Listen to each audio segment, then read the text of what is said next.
All right. Hi, everybody. Welcome to our webinar. I'm Katie Wagner. I'm the president and CEO at KWSM, a digital marketing agency. And today we're going to talk about employer branding, attracting and retaining top talent. And I've asked a couple of my friends to be here for this discussion. One is Nancy Erickson, who's the co-founder and CEO of Total Package HR. And the other is our moderator today, Danielle Baldwin, who is an executive coach and Vistage chair. And employer branding is a topic near and dear to my heart. I think that sometimes as business owners, we spend all our time marketing to clients and we forget to market to the candidates we want to attract and even the employees that we want to take or keep. And so, one of the reasons I've asked Nancy and Danielle here today is because they have valuable perspective on this. Nancy runs HR for companies of all sizes, sort of across the country, and she's seen a lot of recruiting and retention strategies that both work and don't work, and has a lot of guidance on how we need to be positioning our employer brand. And Danielle is a Vistage chair for, again, companies in all industries of all sizes and has counseled them as they grow and scale and bring on the right talent to allow them to do that. So I'm super excited about our conversation today. A few quick housekeeping things. There is a Q&A box at the bottom of your screen. If you have a question, please feel free to submit it there. Danielle will be monitoring and will ask us accordingly. And then before you ask this question, you will get a copy of the recording. As soon as we're done, we will send it out via email to everyone who is registered today. So glad to have you with us. And with that, Danielle, why don't you kick us off? Excellent. Welcome, everyone. Thank you for joining us. Today, as Katie mentioned, we're diving into a topic that has moved quickly from a nice to have to a core business strategy, which is employer branding. So whether it's remote work or shifting employee expectations, the ripple effects of the Great Resignation, companies are realizing that how they show up as an employer is just as important as how they show up in the marketplace. Employer branding, as Katie mentioned, it's not just about attracting talent, it's also about retention, it's about culture, it's about engagement. So I am thrilled to be here with both Katie and Nancy, who are going to be able to share their perspectives and their practical strategies. So to kick us off, Nancy, I'm going to start with you. How would you define employer branding, and why do you think it's such a crucial part of a modern company strategy? So I would say that employer branding, it's an outward expression of your culture. So it's who you are and it's how you get that out to the world, to prospective employees and even to current employees. Why is it important? It tells the world who you are. It is a reflection of what's important to you. And it helps you with your retention, not only of your own employees, but also your clients and the people that you partner with in the community. They want to know that you're a good employer, you have strong values, you have a good culture. They want to partner with people that are like-minded, that they hopefully are as well. That makes sense. Katie, what do you think? Yeah, absolutely. I think that was a great definition. Nancy says culture. I say employer value proposition. So I think of your employer brand as the way you're expressing what you give your employees in exchange for their loyalty and their hard work.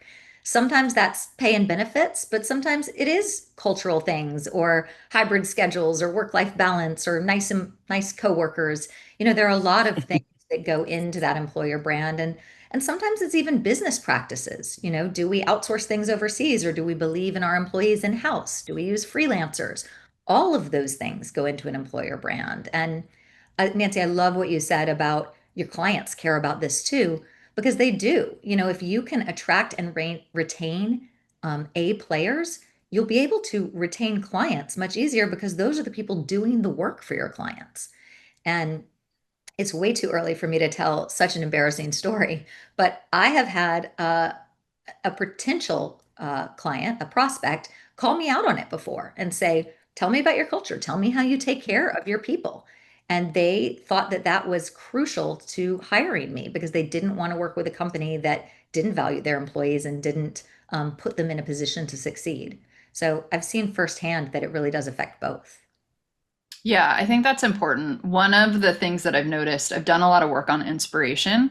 And from a hiring perspective, when we notice that the employer branding and what you stand for and the culture, if you can attract talent that aligns with that vision and value, you're more likely to inspire them And when they're inspired, they're far more productive, right? So even for us as business owners and as CEOs, when we're really clear about what our employer branding can be, that can pay dividends even in what we see from a productivity standpoint. I think it can be really important.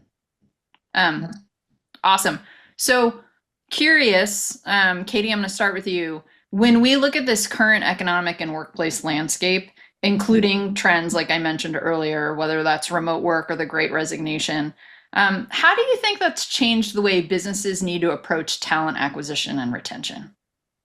Ooh, I think it's changed everything about how we need to approach it because for a long time now, we haven't been in the driver's seat.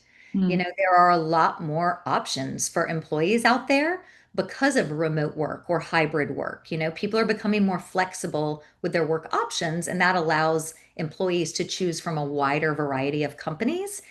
And so I think they're interviewing us just as much as we're interviewing them, right? And they get to decide where to work these days. And that means we have to make a case for why we're the right employer and why we're the right place to work. So I think in the past, some companies have rested on their laurels and thought, you know, I'm offering a good thing, people will come and they'll want it. And these days, I think the onus is on us to prove that it's a good thing and to be a little more proactive about demonstrating our value. And unfortunately, many of us don't have systems or processes or plans in place to do that. So I think that's where an employer branding strategy becomes paramount. I love that. Nancy? Yeah, I would agree with that. And I think if we talk about the great resignation, we saw a lot of people jumping for double what they were making at their employers. And we've seen that, start to change, and people have realized they jumped for money.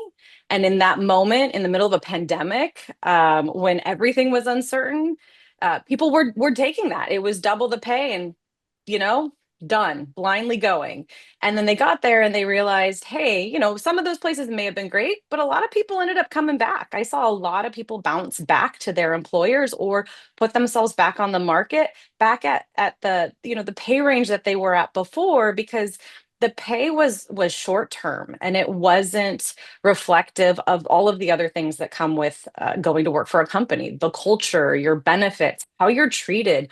Are you inspired when you go to work? Do you like the people? Do you like what the company's about?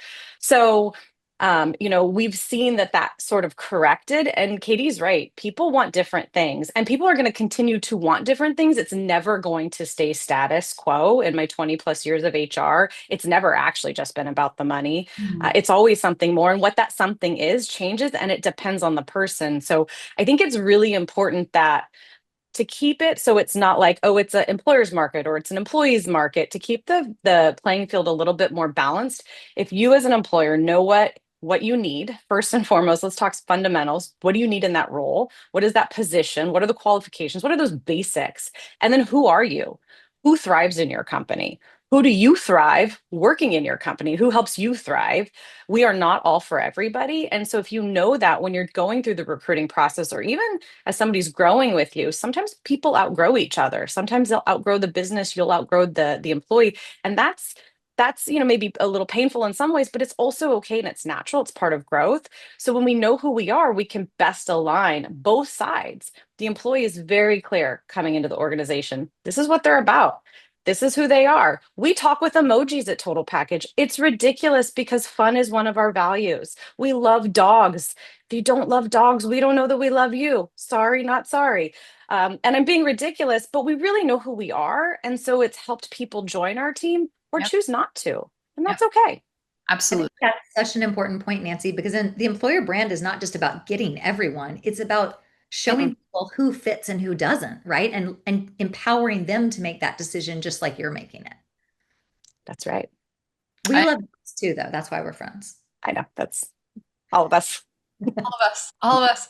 I think it's interesting. I think that that's true. I think what we see, especially in younger generations, as they're taking up more of the workforce, employer branding and what a company stands for is legitimately a part of the conversation. And I don't feel as much like it used to, right? Like when I was younger, blah, blah, blah. But it's true as we're watching this new generation, like what a company stands for. And to both of your points, right? we don't, just like we don't want every client, because that's not a good experience. Like we do not serve all the clients. We also aren't a great fit for all the employees. I think that that's totally okay. And just having clarity around that, I think that that's important. Yeah. Okay. So, um, in my Vistage groups, my members talk a lot about the fact that they've built a company on very strong culture, right? Very proud of that. But where I see them struggle is that it's really hard for them to articulate that to job candidates. So, Katie, when you look at the first few steps that they should take to identify and define what their unique employer brand is, what should they be doing? Well, not only is it hard for us as business owners to articulate it, it's not always the most authentic way to do it. Because as the CEO of my company, I can tell you what I hope and believe the culture is, Mhm. but an employee working in the company may have a completely different idea. And unfortunately, employer brand is about what's actually happening, not what you hope is happening, right? And so I think the first place to start is to get really clear on how your employees feel about working for you. What would they say the elements of your employer brand are, right? And sometimes that can be surprising. Sometimes my employees like things about working for me that I wouldn't have listed as like something we offer. And vice versa, something that I think is really important maybe isn't that important to them. So I would suggest you do some focus groups or some one-on-one, conversations with your employees to find out why are they happy here? Why did they choose to come? Why would they refer somebody or not refer somebody to work for you? And then once you sort of have those core messaging points, I think it's much more impactful to have your team tell those stories than to have you as the brand or the company do it. So we like to do employee case studies, just like we do customer case studies of clients we've helped, right? We take an employee, I have an employee, Taylor, she's our director of accounts. She's worked at KWSM for 10 years and she's been promoted 6 times, right? Taylor is a rock star. She's an A player. I want her on the team. And so we built a case study of, Taylor started at KWSM right out of college. Then she worked hard. She got promoted to this role and this role. She took on this responsibility. And then we made a video of Taylor talking about what that experience was like for her and why she chose to stay at KWSM rather than jumping for twice the salary. Don't tell her that's an option. But rather It's not anymore. rather than going during the great resignation, she was loyal to the agency and has built her career here. And so I think those are important stories that sure I can relate it to you, but hearing her tell it is really powerful. So we create a lot of content around those employee stories and employee testimonials and employee case studies. And then we share those just like we would our client success stories. Mhm. They go on LinkedIn. There's a page on my website that features them. We really promote and celebrate those things. And I think that speaks to part of employer brand that we haven't necessarily touched on yet, which is also it's valuable for retention. Like, I want Taylor to feel important and valued because she is. And Mhm. by creating content around our employees and showcasing them to tell the story, we're really validating that they're an important part of the team. And that can go a long way in making somebody feel engaged at your company. Yeah, absolutely. So I'm hearing gather some input from employees and then build story in a whole host of different formats in order to kind of make that ring true. Am I getting that? I love that. Yes, I probably didn't need to talk so long. You did great. I thought everything you said was beautiful. Nancy, what about you? Yeah, I agree. And I think that also at the core of what Katie's saying is it's authentic. That's really what's happening. So sometimes I see a disconnect between culture and what we want to put out there when we're, creating our careers page or, writing job ads or, what's our brand? Well, your brand again is who you are. So don't make things up. Use real things. And if you're not sure what employees feel or think or value, then I'd argue you might need to do a little culture work. And it doesn't have to be this massive, year-long process to do a culture assessment. You can do very easy, relatively quick activities, such as Katie describes, surveying employees, getting feedback. I mean, asking them if they'd be willing to be spotlighted. That says a lot too. Sometimes there's individual reasons people don't want to be on camera, all that good stuff. But if you don't have anybody in the organization that feels like they want to do that, might mean that, maybe your culture is not as strong as you think, or you haven't spent enough time on it. And culture is delicate and complicated, and there's not like one magic way to do it. Studies show it can take you 12 to 24 months to build it and 24 hours to destroy it. So it's a living, breathing organ, if you will. So sometimes people, I think, are a little too quick to be like, our culture's this or our culture's that. And to Katie's point, that's what you think it is.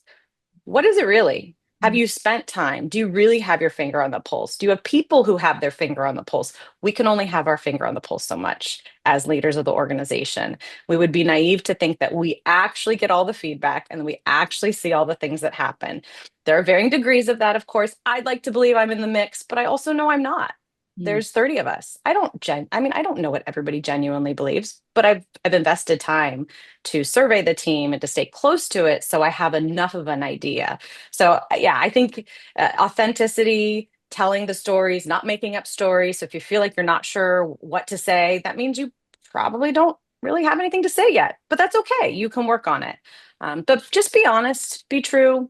And then there's some other things you can do as well when you're more from an HR perspective. We don't have to write stuffy job descriptions and job advertisements. Make them speak to you. If you are a very buttoned up, formal, professional group and you want to write a very buttoned up job ad, cool, that matches who you are. If you're me, I'm going to throw some emojis in it and I'm going to talk about dogs because that's who we are. So just put your personality, put your culture, put your style into everything that you're doing externally, job ads, your LinkedIn posts, how you talk to your employees, how you communicate with your employees. Um, that's all going to contribute to how you can, get the world to see who you are. Yeah, I think that makes a lot of sense. And both of you kind of mentioned when we talk about employer branding, Katie had talked a little bit about employee testimonials and case studies. So beyond job postings, Nancy, which you mentioned, like what are some other things that businesses can use to authentically, which we know is super important, showcase their company culture and attract these A players that we're all looking for? Katie, what do you think? Or Nancy, Lex, actually, No, stay with you. Yeah. Let you first, Nancy. I'll You go second. first, Nancy. Katie's got better ideas. No. I mean, so I am the HR practitioner. So my brain starts with how do we, how do we articulate that through the HR process? But I think it's not just I don't think it is not just HR's role in this. It's the whole company, it's top down. So I do think that anywhere that you're putting yourself out there, your website, your LinkedIn posts, are you an organization that does a lot on the other types of social media that aren't, just the professional ones? Really, really put your personality and your culture into it. The more you do it, the more authentic it is because in theory, right? Because it's just something that's built into how you operate, and it will be more when somebody's looking to come and work for you, and they're doing their research. They're going to go to all the areas. They're going to go to LinkedIn. They're going to go to your website. They're going to talk to their friends. They're going to look at Instagram if you have one. And if all of those things line up and they're telling a consistent story, it validates that this truly is who you are and how your team works together. Yeah, I love the word consistency because that's really important. When there's a disconnect between points of communication, that can be a red flag for employees, right? And should be because you're not Mhm. cohesive. So I'm a marketer and I think of recruiting as lead generation, right? It's just a lead gen funnel aimed at candidates instead of clients. And so I think a careers page on your website is really, really important. If you're trying to hire, that careers page is the landing page for your lead gen campaign Hmm. to really showcase the culture and the things that you offer your employees and the environment there. And yes, I'm a big fan of using Instagram as a culture channel. In our business, we don't get a lot of clients from Instagram, but every person I've ever interviewed says they've checked it out before they came, right? They want to see the behind the scenes and what the company is really like. So we designate Instagram as sort of our culture channel. Hmm. But yes, your LinkedIn, we put reels of our employees talking about their jobs on LinkedIn. We put a behind the scenes section in our email newsletter that talks about what our employees are up to. Like, I think every time you communicate as a company, you have to have these little touch points that talk about who the company is, and that's the employees and the culture beyond just the work you do, because the work you do is just part of who you are really as a company, as a brand.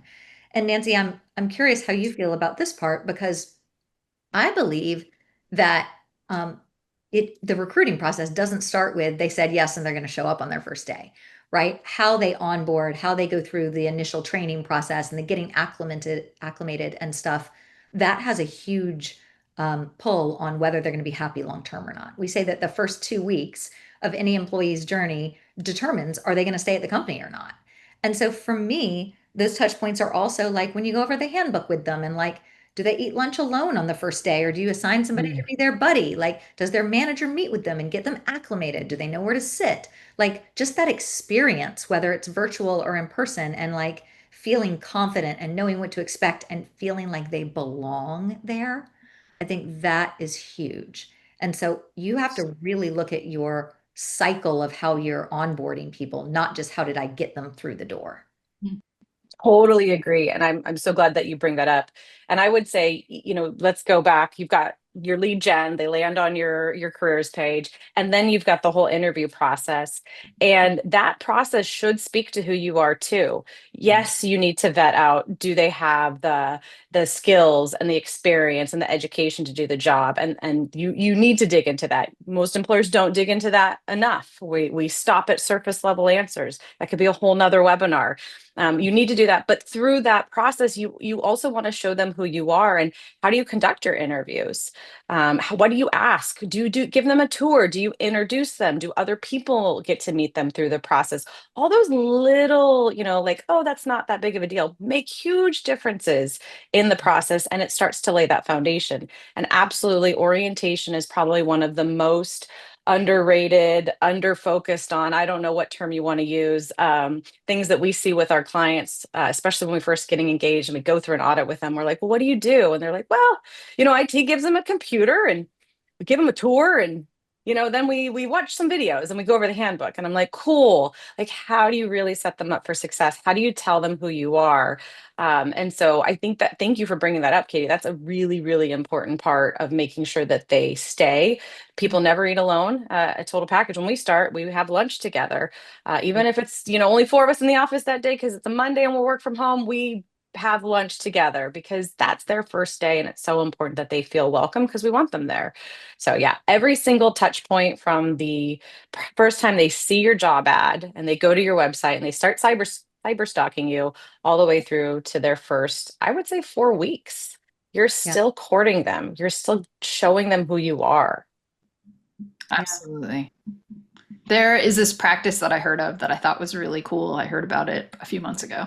And so I can't remember what company it was, but they ask in the interview process potential employees, tell me about like a treat that's like $20 or less when you just need to give yourself a little treat. Like, what is it? And so, people will say like, oh, a popsicle. And they get specific, like, well, what kind of popsicle? Oh, a strawberry, whatever. And then on the first day, if they're hired, they don't have their melting popsicle, but they have whatever their treat is that's on their Oh, desk, right? And they really feel that sense of belonging. So I thought that was a really cool little. writing it down. Yep. Yes. Yeah, Yeah. everybody put that Yep. in your toolkit. Easier Easy. notes. It's an easy one. So Just a fun. reminder, I did get a question in Q&A. Yes, everybody, as soon as we are done, we'll get a recording of the webinar. So if you are worried about that, please do not be worried. You will get that recording when we are done. So I am going to move on to the next question. And Katie, I'm going to ask you this. We've got a lot of small business owners with us today. And a lot of them have either very small or non-existent marketing teams. So when they're thinking about leveraging their existing employees and internal stories to build this employer brand, how would they do that without spending a lot of money? I think it starts with tasking a group of employees to participate. Like we have a culture committee at KWSM. We call it the flight crew. Hmm. Um, because, if you're flying and the pilot is like, driving the plane, but he doesn't know what's happening in the cabin. And so the flight attendants do, right? They're in charge of taking care of everybody in cabin and making sure that the ride is smooth. Well, we think of it that way too. Like sometimes I get so caught up as the CEO in driving the plane or landing or wherever we're going that I forget to circulate in the cabin. And so we've designated a flight crew. There's 4 employees whose sole mandate is to make KWSM the best place to work. Period, full stop. They have free reign to do that. And part of that is bringing the right people onto the team. Mm. And so I've tasked them with culture activities for the team, how we define who we need to add next to the team. What are we saying about KWSM publicly, and who is tasked with being in the video or writing a blog about their experience. And one of the things we do is when on somebody's work anniversary, right? We interview them for the blog. That doesn't take very long. It's a low commitment activity, but it's big impact because then we can publish it on our blog and showcase that person and celebrate it and share it onto the socials. And so I don't do all of this alone, or I don't even have a marketing person do it. I have my team do it. And when they celebrate each other and really build that culture around we're in this together and we want to lift each other up, Mm. I think that's sometimes more impactful than having a marketing team come in and do it. Like, we get hired to help with employer brands at our clients' companies, and we can provide the structure and the program and the what to do when, but you really have to have an engaged employee base to carry the program out. No marketer can do that alone. You have to have the people to tell their stories and to really care about their stories. And, that's why Nancy said earlier, if you're not sure you have that, the first step before you even try to do employer branding is to take a step back and look at your brand and where the holes are, right? And do that culture repair work. Because if you everybody has a culture. It just may not be the culture you want it to be, right? Having a bad culture is still a culture. And so you really need to do some listening and some talking and figure out, how does your team feel about it? And then I would mobilize them to do it. The other part of that is sometimes when culture initiatives come from me as the leader, it can feel a little forced or like everybody has to celebrate because it's rah rah, Katie says to do it. But when it's homegrown and comes from their peers, we get a lot better participation, a lot more buy-in, and it feels more authentic in a Mhm. lot of ways because it is, right? And I think that's really important to let them decide how to celebrate each other and not always be dictating that as the CEO because you want to put a program in place. Yeah, no mandated fun. We're mandating the fun Mm. today. We're not doing that. Nancy, what do you think? Fun police, maybe. Okay, just kidding. HR, right? I mean, I double down on all the things Katie said. Little things go a very long way, and the celebrations, and sometimes people are like, oh, lunches in the office and birthday parties. Like, oh yeah, yeah, we need something different and more fun, shiny and unique. And I'm like, well, sometimes you don't. You Mhm. just taking care of the people, acknowledging them on their anniversaries, on their birthdays, when they have celebrations, personal achievements, professional achievements. Um, Again, easy ways to do it. If you want to promote that externally, it depends on if are we worried about internal branding or external branding. Sometimes they work for both things, and sometimes they don't. Total package. We do a lot of things internally that sometimes we promote and we share to the world, and sometimes we don't. It's just for us. And I couldn't agree more. As much as I love celebrating and doing the birthdays and the anniversaries and the parties. I'm the snack fairy in the office still to this day. Every 4 weeks, fill up the office with all the funnest snacks. It fills my soul, keeps their bellies warm. As much as I love doing that, I know that having the team involved now as we've grown really has made it even more organic. And it does remove that, like Nancy says, you're having fun, right? Oh, and Nancy, no, it's about the team here wants to celebrate their team members. And it doesn't take much, but just the intention and stopping to value your team goes a really long way. Doesn't Mhm. actually cost you anything. Yeah. And I think the outward expression of some of that too is, on our Instagram, we'll post people's wedding pictures and when they have a baby and when they buy a house. Like it doesn't have to be just work related things, like Yeah, celebrating your team as people and getting excited about all the milestones that happen in their lives. Absolutely. absolutely.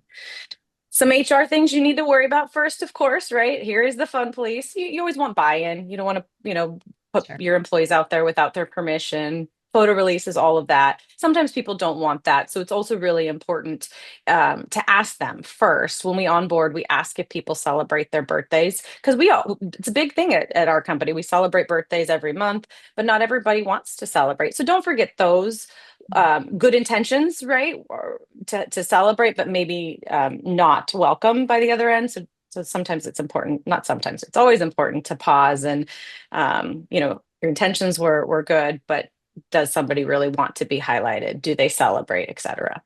Yeah. Fun place, have to be here. You invited me. I'll learn my lesson. Mhm. Yeah, Indeed. I think intention is important, right? And remembering to, because I think the other thing, to swing the spotlight back for just a tiny second or two, is as CEOs and owners and leaders, even in organizations, sometimes we have a tendency to forget to celebrate because we're so busy flying the plane, or we're directing the plane, or we're doing all the things. And so the moments that really point to what we feel like we stand for and what our culture stands for, sometimes we forget.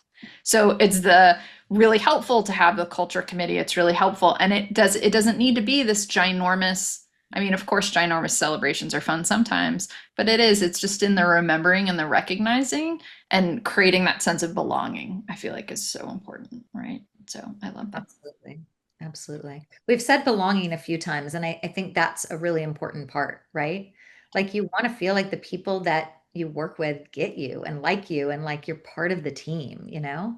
And I've found that if we happen to bring on somebody who's not a great culture match and they don't feel like that, they will typically self-select out fairly quickly, right? And I think that's sad, but it's also a mark of having a strong culture and having a strong employer brand that people know when they fit and when it's not the right fit for them. Yeah, I agree. I think belonging is so important. It's not necessary, it's not mandated, but I think it goes so far in order to kind of like really push the company and push the organization as a whole if there is that sense of belonging. I think Mhm. it's so let's talk a little bit about KPIs, right? If we're talking about key performance indicators. So if we're trying, we've talked about a lot of different tactics or strategies for employer branding initiatives so far in our session. So what would I track? What kind of KPIs would I track? How would they be tied directly to more tangible business outcomes like a reduced hiring cost or an improved employee retention? So Katie, I think you had a few of these queued up. I'm curious to hear them. Yeah, I do. And those two that you mentioned are great. You know, obviously you're tracking employee retention rates and that sort of thing. Hmm. But there are a couple of really tactical things that you can measure to look at your brand itself. Hmm. And one of them is we talked about the careers page being sort of the landing page for your candidate lead gen program. The average conversion rate on a careers page, meaning the number of people that land on it versus apply, is 18%. So that's a really, really easy number that all of us can leave this webinar and go look at our analytics on our website and say, out of the traffic going to this page, does 18% of it fill out the form? And if not, that says to me there's room to improve your careers page to convert better, to better showcase your employer brand. Hmm. So I like that one because it's really tangible. The other one that's tangible is the percentage of applicants to Mhm. the number of people you interview. So out of all the people that apply, what percentage of them are good enough that you push through to an interview? An average there is about 12%. So again, if you're not interviewing 12%, 10 or 12% of the people that are applying, then Mhm. maybe you're not attracting the right candidates and you could do more to showcase your employer brand and make it visible who you're trying to attract. Those are the two metrics I like to look at, but I also look at, I have a list here. How many open applications are you getting? Meaning you don't have a position specifically they're applying to, but they send in their resume because when one comes up, they want to be considered. That speaks volumes to your employer brand. You are attracting people who want to buy into your company. Your offer acceptance rate. You know, do you offer people jobs and they turn them down? Well, then you haven't really sold the value proposition there, have you? And so I think that's very telling. Manager satisfaction. You know, every quarter we ask our managers, how happy are you with the people we've hired in your department? And if the people aren't performing well or the manager's not satisfied, maybe we've attracted the wrong people, or maybe we need to pour into them more, right? It doesn't always mean they're the wrong people, but it's something we look at. And then you said employee retention rate, which I love, but I also like employee referral rate, right? Like how many of your employees would refer a friend to work here? Because that, you know, they're not always going to tell you when they're super happy or less happy, but whether they're sending their friends to you is a pretty good indicator of whether they think it's a good place to work. So Those are all things we measure for our clients and for ourselves to Mm. see, is the brand being communicated properly? Is it strong enough? And does it adequately represent the experience that our employees are having? I think that's great. Nancy, what would you add to that? I mean, that's pretty comprehensive. I don't think you said this one.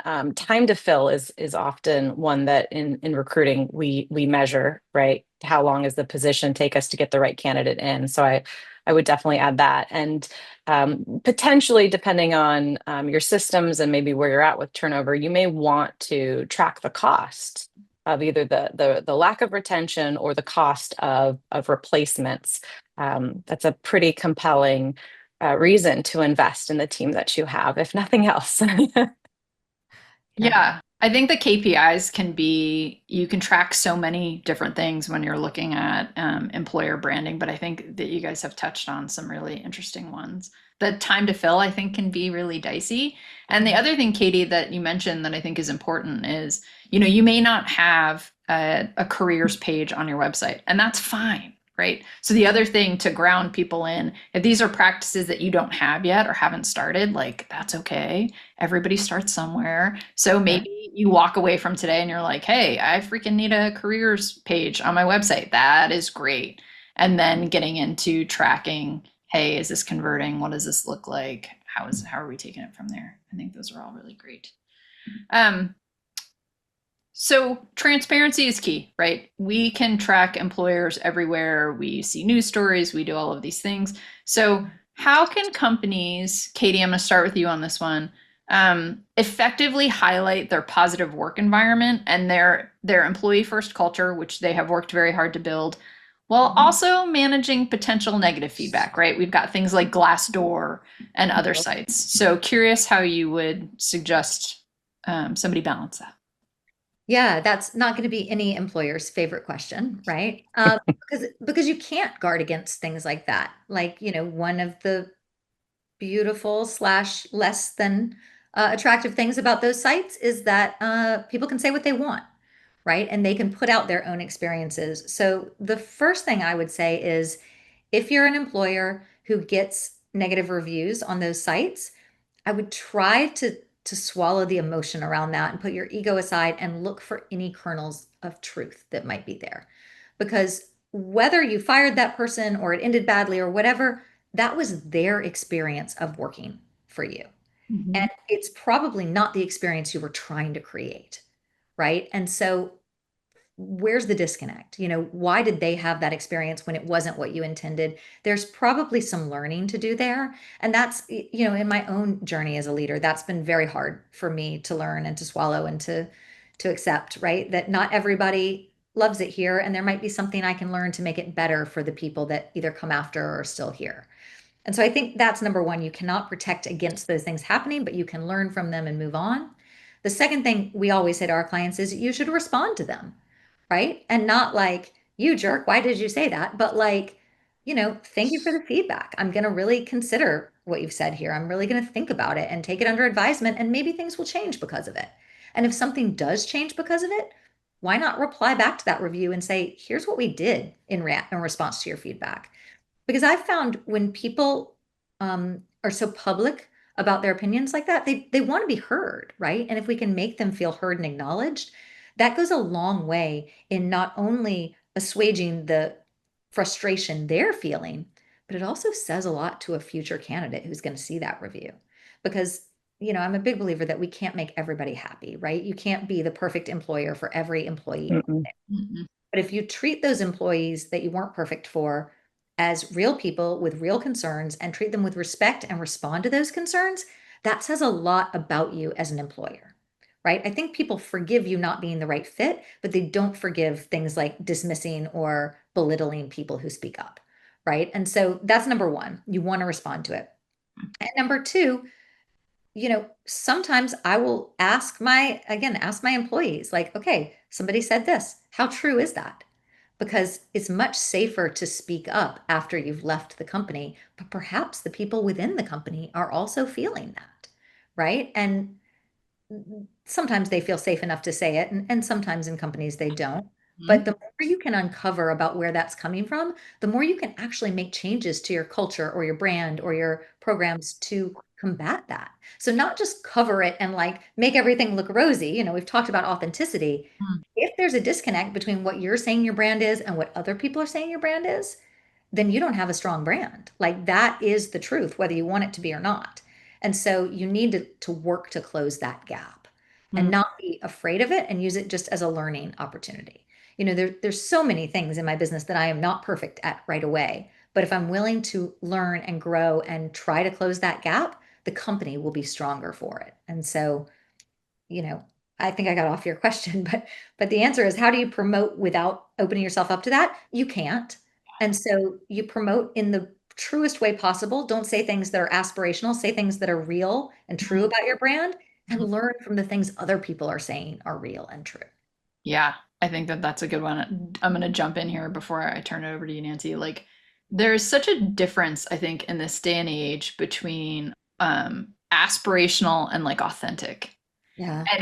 And we see it proliferate everywhere, right? The perfect body, the perfect house, the like all of these things that we know because we're grown-ups and we know that it's not true, and it still kind of drags us in. And there's such it's so important, I think, from an employer perspective to be authentic about like who are we. It takes courage. And I think also one of the things you mentioned, Katie, that I love is like the sense of curiosity. As leaders, we have to be curious. And sometimes we don't want to be curious because it hurts our feelings and we don't want to own it, right? There are a lot of reasons we don't want to be curious. Sometimes curious can be scary, but I think curiosity is so important because when we're curious and we're open to what an employee might be feeling, it's like, oh my gosh, like I didn't even know because we have those blind spots or we just weren't. One of the things you mentioned earlier about, well, hey, I didn't know that employees even like that. The same thing can be true on the other side, right? So I think that that's important. Nancy, what do you think? Yeah, I want to crawl under my desk when I think about the reviews and the court of public opinion, right? Put me in the real courts on the real employment stuff. But it's true, Katie's so right. It's going to happen, and it happens for different reasons. Sometimes people are hurt, sometimes they want to hurt you, and sometimes, there's some other reason why they're sharing what they're sharing. There is often a nugget of truth in there, and so it is important to not let yourself get sucked into all the feelings that come with that. And I know that's way easier said than done. Don't ask me how. So you've got to just take yourself out of the emotion, process it, and what can you learn from it? I love the idea of asking others in the organization to give you feedback in a safe space. Sometimes you can do that directly. Sometimes you might need to do that through a proxy or a survey, but give them that permission and see what you can do to collect information. I'm generally with Katie on the responding, though I'm not always gonna, from an HR perspective, there is some caution. I would pause before responding because sometimes, and so if you have somebody doing your marketing or your PR, consult with HR, make sure you're aligned. You don't want to respond to somebody. I know that it is often a confidential, but you tend to know in certain instances, especially if we're talking something on the extreme, who posted it. And so you don't want to further create issues from an employment perspective by making a post. Good intentions, well intentioned response may not jive with an internal strategy if there's something else going on with that individual. And they can still work for you. We're not just talking about people that have left. So that makes it even more complicated. So I do like the idea of looking at responding, but please don't respond without talking to your HR professionals or even your, employment counsel if you're in that sort of situation. You could create some other liabilities that you didn't intend to. That's good advice. That is. Yeah, I think so too. And I think also kind of normalizing the fact that in our lives we're going to get bad reviews, right? We're going to get bad reviews from clients. We're going to have things that go sideways. We're going to have things that go sideways with employees. And so also, I wouldn't say embrace the day, like, yes, woohoo, I got this terrible Glassdoor review, but more know that, maybe it's coming. And as long as you're curious and I think Nancy, really great points, running it by HR, running it by legal to make sure that you're not kind of getting out of your lane in a way that you shouldn't be, can be really important. So thank you for that. Um, We've talked a little bit about this throughout the session. So originally when we started, we were talking specifically about, hey, I'm looking to go get talent. We were talking about employer branding specific to attracting talent. So let's talk a little bit more about boosting morale, engagement, retaining top employees, and employer branding. Other things that we want to kind of explore in that area. Katie, what are you thinking about? Well, I think the first thing to know is that recruiting and retention are inextricably linked. You cannot recruit A players if you don't have A players on your team, and you don't keep A players unless you continue to bring A players on. Because the one thing I've learned in 15 years of running my business is A players don't want to work with C players, right? They care who else is on the team and that they're pulling their weight. So if you're a company that's growing really fast and you're trying to recruit, but you're not paying attention to that retention or celebrating your current employees piece, it's not going to go very well. Or likewise, you can try to keep your talent, and hold on and make them feel special. But if you're not actively bringing in strong team members for them, all the free lunches in the world aren't going to make a difference. So I think you have to consider those two things as two sides of the same strategy. And luckily, the same tactics sometimes work for both. And I'll go back to the thing I said earlier about celebrating your employees and making them the stars, not making posts on your social media or on your website that say, we're so great as a company because we do this, but saying, here's the story of our employee and what they did, or, showcasing even those core values through the people that are experiencing the core values. That goes a long way in making your current employees feel valued, and then showing potential employees that you do value your current employees, and that feels good. So I think it's very hard to showcase an employer brand without getting your current staff involved. So if you think this is just a leadership level top down thing you're going to do without your rank and file team, that's probably not going to go well. You have to get everybody bought in from top to bottom, because again, then you open yourself up to these situations where you're saying one thing and your employees may be experiencing something else, and it just doesn't go well. So um, I think retention, the most important thing is talking to your team about how they want to be recognized, posting about their weddings and their babies and their promotions and their wins with clients, and really using that as the backbone of your organization. I love that. Nancy, what do you think? Yeah, I agree with all of that. And I think that in addition to celebrating them as individuals, a really great way to get them bought into living your values and therefore contributing to the culture that you're intending to have is celebrating when they're demonstrating those values. That's something we do internally. It may work for you to do it externally as well, but really highlighting and saying, look, today you showed up and you demonstrated this value, and this is why we appreciate that. And nominating the peers to do the same thing. It's not top down, just like this isn't an HR initiative, culture, branding. This isn't HR. This is your company.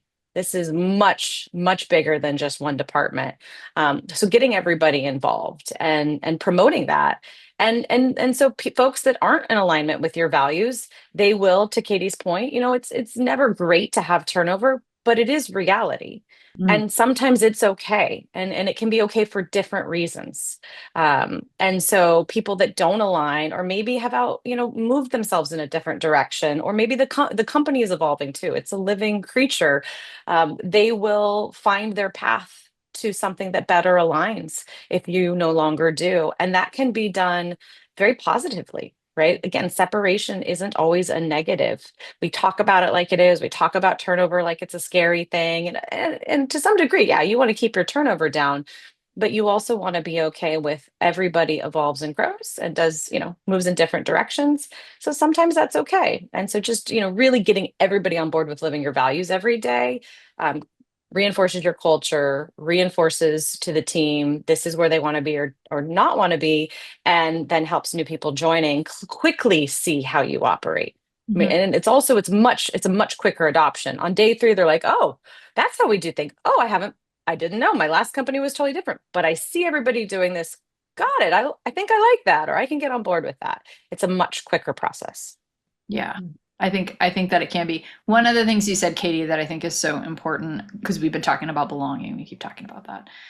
When we highlight our employees, and it's something that is externally facing, one of the beautiful things about that is a potential employee, what we're wanting to do is show them themselves, right? So when we highlight different employees, we can say, Nancy might look at Katie's website and be like, oh my gosh, like I am totally like that person. So having those different storylines and highlighting those different things, I think can be really important and can be really impactful. And Nancy, to what you said about celebration being everybody's responsibility, that can be, I know a lot of companies, a lot of my member companies have like Slack channels or Teams channels that are specifically dedicated to kudos, right? Like, oh my gosh, Nancy did such a good job here.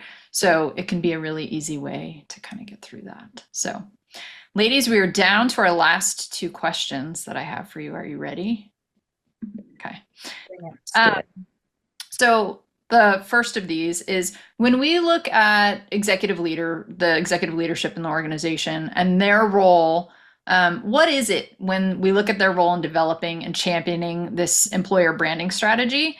And then going back to what we've talked about before, how do we make sure that it matches not only our day-to-day operations, but the employee experience?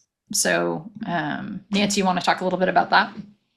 Yeah. I mean, I think it's how the leadership team shows up every single day.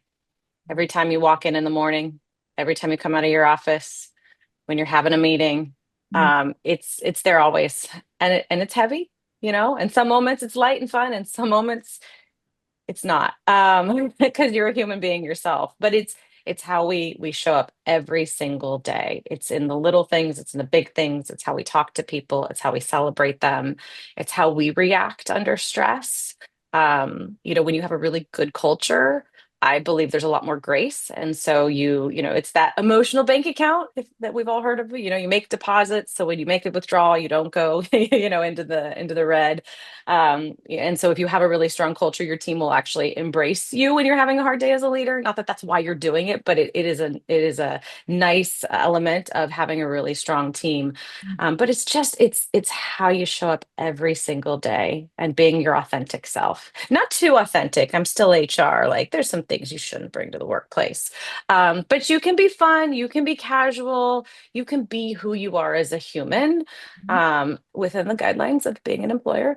But yeah, it's how you show up. We'll have another webinar on what's too authentic. Yes, please. It'll be called harassment training. Yes, there we go. I agree with that. I think the culture is top down, right? It comes from the leader and the leadership team. And at KWSM, we call that showtime, right? Like you have to show up for your employees every single day. And it is hard, right? It's hard when you're having a bad day or you're feeling stressed out or overwhelmed or are working on a hard project and you just want to close your door and go heads down. But there's a responsibility that comes with leadership. And part of that is bringing it for your team. And so I think Nancy's exactly right. I do think that it's the responsibility of the leader to set the culture and say, here's who we want to be as a company, but they can't alone become that as a company. So part of that responsibility is getting the buy-in and teaching the people in the company who we want to be and why. Why is it important? How does it set us apart from other companies, And giving them the opportunity to buy into that and help demonstrate it. And so I think there is a significant role in setting your employer brand, but I've said previously, I don't think you should solely be responsible for pushing it out. I think you have to delegate to people down further in the company who are, in the day to day and interfacing with employees in all the departments. And it's a lot more effective when those people are driving some of the initiatives forward. And it's not just CEO said we have to do this all the time. So how can you cultivate a leadership team and then leaders beneath them even that buy into the core values, that understand who we are as a company and what makes it great to work here, and then listen to their ideas for how we're going to roll that out internally and externally. What are they thinking we should do for the team? Because sometimes they'll have better ideas because they're living it more than you are. Yeah. So I think Oh, sorry. no, go I was ahead. gonna add one more thing to that. Mhm. Definitely top down. The team has to, that helps you. They're the champions of it as well. But as a leader, I think you set it and you have to protect it. You Yes. have to be fiercely protective of your culture, because at the end of the day, it is your culture. You're not micromanaging all the elements of it. But if you see your culture taking a direction that is not what you intended, you have the responsibility to pull it back. Remember, it takes you a couple years to build it and 24 hours to destroy it. And you can destroy it, or one of your employees can destroy it. It can be intentional, it can be unintentional. But it's so delicate. You have to fiercely protect your culture once you have it where you want it. Well, we've all had those employees that are like great performers, like they're great at their jobs, they're A players, but they're not culturally a fit. Mhm. And I don't know how you feel about that, but for me, like that might be a deal breaker, right? Because those people can bring everybody else down, even if they're good at their jobs. I would much rather have somebody on the team who's a great cultural fit that I need to coach up or pour into to get better at the work itself, because it's very hard to teach value fit, right? It's hard to Yeah. teach somebody to value things they don't. So, Being and maybe impossible. living the values is an essential function. I do believe that. That may not be a popular HR opinion, but being good at your job and being good at your job alone is not sufficient. If you're good at your job and you're a jerk to everybody, that's not okay. If you're good at your job but you don't, you're not living what the company's, the culture, the values, what we're all here to do together, then you don't belong. And that can be a slippery slope. I am an HR professional. We want to be careful about, do you fit or not? That's not what we're talking about. We're not talking about any of those things that are obviously protected. We're talking about, are you a values match? And do you live our values when you come to work here? Because in my company, that's on my job description. You will live the values every day, essential function before I talk about the actual work that you do. Yeah, absolutely. Me too. Because I think it's more important. Yeah, I agree. I think it is so critically important, right? We look at Lencioni's work, like the hungry, humble, and smart. You're missing one of those, it's just not going to work, right? Okay, so we have 3 minutes left, and here is my last question to you both. What's one actionable piece of advice that you would give to a leader who wants to shift from this traditional reactive hiring model to a more strategic, community-driven approach to employer branding? So, Katie, your top tip, what would you give?